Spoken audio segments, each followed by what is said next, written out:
you could say that we live in quite a perverse society, because the perverse structure is where you fit into the world, but you have one area of your life where you can transgress. So you go to your fetish bar at the weekend, or you do whatever, right? Now, as long as you have that one space of transgression, you can then be the judge. You can be the lawyer. You can integrate into your world. And we live in a society where, in a sense, that's what's happening, is you can be crazy on a Friday night. You can go crazy like in these very specific things and times and places. You can break the law which is in ways that are allowed. And the very space where there's a little bit of transgression allows you to then like go into the rest of the world and change it. So what you're basically doing is domesticating the crazy by putting the crazy on your Friday night.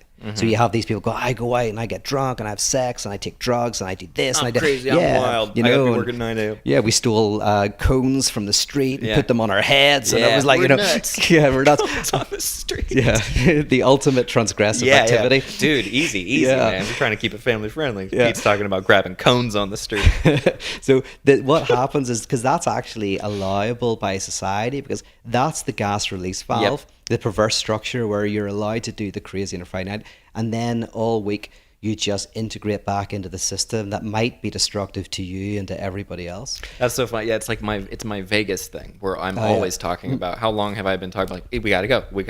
Yeah. We gotta go to Vegas, and it's like I have to go, otherwise I'm just like, but it's like I'll do all this stoic stuff. But Yeah. like, I'm definitely gonna go to Vegas and be party and have a great time. That's true. Yeah, Vegas in America, Vegas kind of functions as the ultimate conservative space, because it's the ultimate place where you go, right? Oh my goodness, let's go to Vegas and spend a weekend going crazy, doing things we wouldn't do, infidelities, all of this. The best too is when you go to Vegas and you see varying levels of crazy. That's fascinating. Or like people going crazy in very muted ways, and it kind of like, this is going to go off on a bit of a tangent, but like one of my favorite things about Las Vegas is the deadness of certain times of day, and sort of the seeing the look on people's faces who've clearly never been there before, and they're from the Midwest, and like they're like having a Miller Lite, and they're like, we are going nuts, and I'm like, and then on the other side of that is I'm on, they're on that end of the spectrum of like that's their release valve, and then I'm on my end of the release valve, which is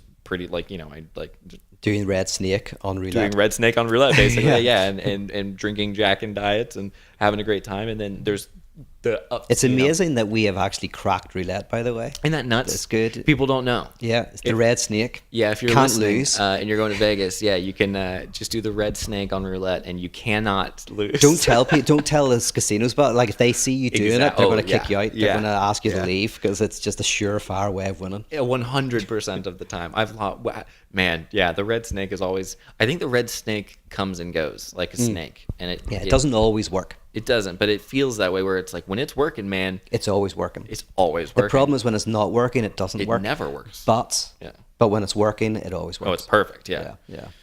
Anyway, but the point you're making is perfect. It's great. Is that Las Vegas then functions within a society in a perverse way, that you have to have the space, like in the cultural imagination, the space where you go to be crazy. And even if you never go to Vegas, even knowing that it's there,